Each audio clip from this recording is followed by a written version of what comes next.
Menko Perekonomian Airlangga Hartarto menyerahkan bantuan telur dan daging ayam sebanyak 1 ton yang diperuntukkan bagi warga yang masih menjalani isolasi terpusat di Gedung Olahraga Gelarsena, Klaten, Jawa Tengah. Bantuan telur dan daging ayam ini untuk menunjang asupan gizi warga selama isolasi mandiri sehingga imun tubuh mereka kuat melawan virus. Isolasi terpusat itu bertujuan untuk memotong mata rantai COVID, terutama untuk menurunkan tingkat kematian.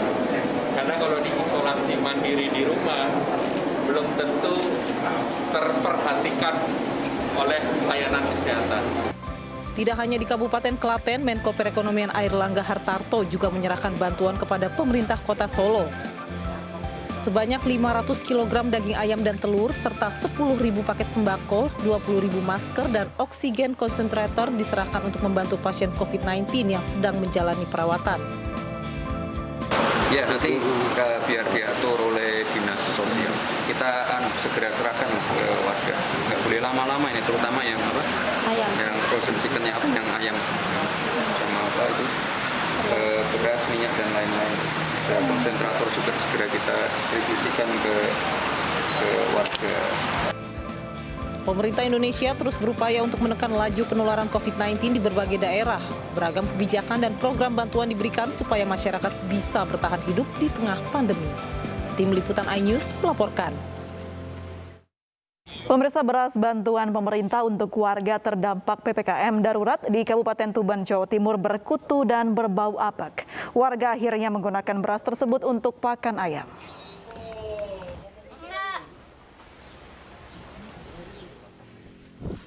Beras bantuan sosial dari pemerintah dikeluhkan warga Desa Jadi, Kecamatan Semanding, Kabupaten Tuban.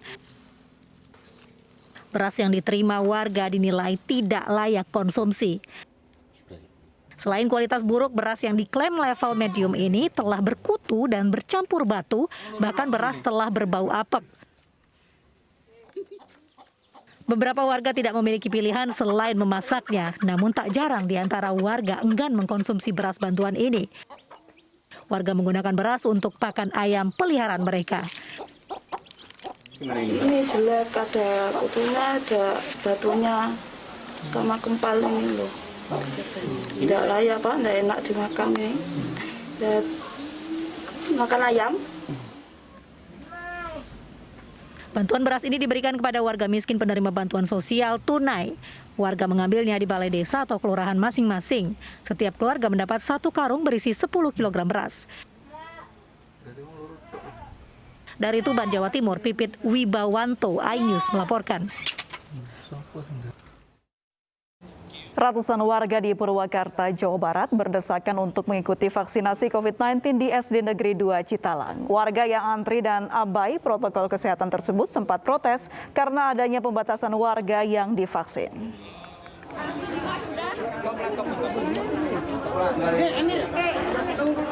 Ratusan warga ini antre sejak pagi hari di SD Negeri 2 Citalang, Purwakarta untuk mendapatkan vaksinasi.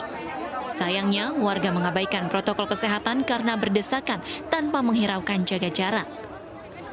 Bukan untuk Munjul Jaya, bukan untuk Cisere, perwiranya sudah ada jadwalnya. Sempat terjadi adu mulut antara peserta vaksin dengan petugas. Hal ini dipicu karena hanya warga Desa Citalang dan Desa Tegal Munjul yang mendapat vaksin. Sedangkan warga di luar 2 desa belum diperkenankan untuk vaksin. Ya kecewa Pak. Kenapa? Di Munjul Jaya, Kelurahan Munjul Jaya, di jam 6 ke Kelurahan Munjul Jaya. Puskesmasnya, informasi puskesmas disuruh ke Citalang. Iya.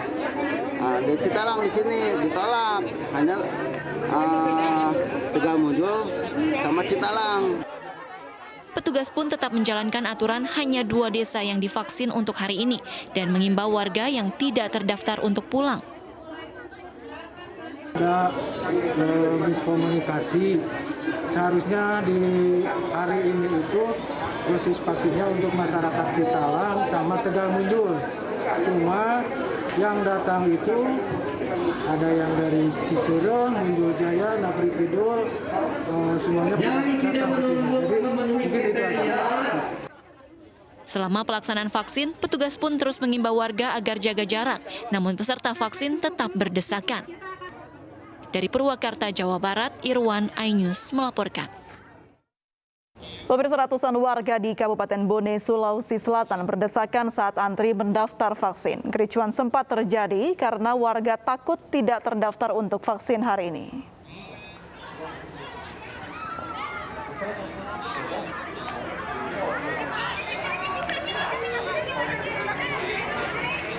Ratusan warga di Kabupaten Bone, Sulawesi Selatan berdesakan di halaman Rumah Sakit Umum Tenria Waru Bone untuk mendaftar vaksin. Kericuan terjadi saat warga berebut mendaftarkan diri untuk divaksin. Aksi saling dorong pun tak terhindarkan. Warga nekat mengabaikan protokol kesehatan karena takut tidak terdaftar untuk divaksinasi hari ini. Sementara itu, pihak rumah sakit mengaku kaget dengan membludaknya pendaftar vaksin hari ini. Padahal rumah sakit hanya mendapatkan kurang lebih 350 vaksin dari Dinas Kesehatan untuk hari ini.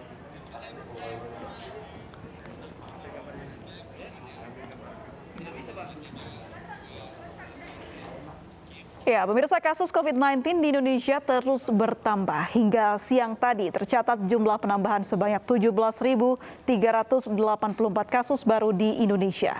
Sementara kasus sembuh juga bertambah sebanyak 29.925 orang. Ya, berdasarkan data Satgas Penanganan COVID-19 hari ini tercatat sudah 3.871.738 kasus terkonfirmasi dan 3.381.884 diantaranya sembuh.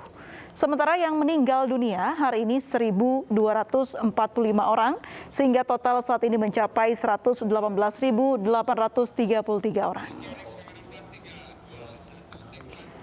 Pemirsa, seorang pemuda warga di Jepara, Jawa Tengah, tenggelam bersama rekannya saat berenang korban dalam pengaruh minuman beralkohol. Detik-detik korban tenggelam di embung Bapangan Jepara, Jawa Tengah terekam kamera seorang warga Minggu sore. Pemuda berusia 19 tahun tenggelam saat berenang di kedalaman 8 meter bersama dua rekannya. Ketika berenang, korban dalam pengaruh minuman beralkohol. Upaya pencarian korban oleh Basarnas bersama BPBD dan relawan Jepara akhirnya membuahkan hasil. Korban ditemukan tak jauh dari lokasi tenggelam Senin dini hari. Nah, menurut informasi, korban berenang bersama temannya. Nah, ketika sampai di tengah, salah satu korban itu tidak kuat atau tenggelam. Dari rekan-rekan relawan dan tim SAR gabungan selalu melakukan dengan cara jangkar. Nah, akhirnya korban itu nyantol di jangkar dan berhasil kita temukan dan alhamdulillah sekarang dapat dievakuasi. Sebelum dibawa ke rumah duka, jasad korban dilarikan ke RSUD Kartini Jepara untuk keperluan visum. Dari Jepara, Jawa Tengah, Alip Sutarto, iNews melaporkan. Pemirsa, lindungi keluarga Anda, tetap patuhi protokol kesehatan 3M, memakai masker, menjaga jarak, dan jauhi kerumunan, serta mencuci tangan di air yang mengalir. Bukan begitu, Stefani? Ya, benar sekali, April. Dan jangan lupa juga pemirsa untuk terus mendukung vaksinasi pemerintah demi terjadinya kekebalan kelompok agar pandemi segera berakhir. Usai sudah kebersamaan kita dalam iNews sore hari ini, saya Stefani Patricia. Dan saya Aprilia Putri. Terima kasih atas kebersamaan Anda. Sampai jumpa.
Persembahan spesial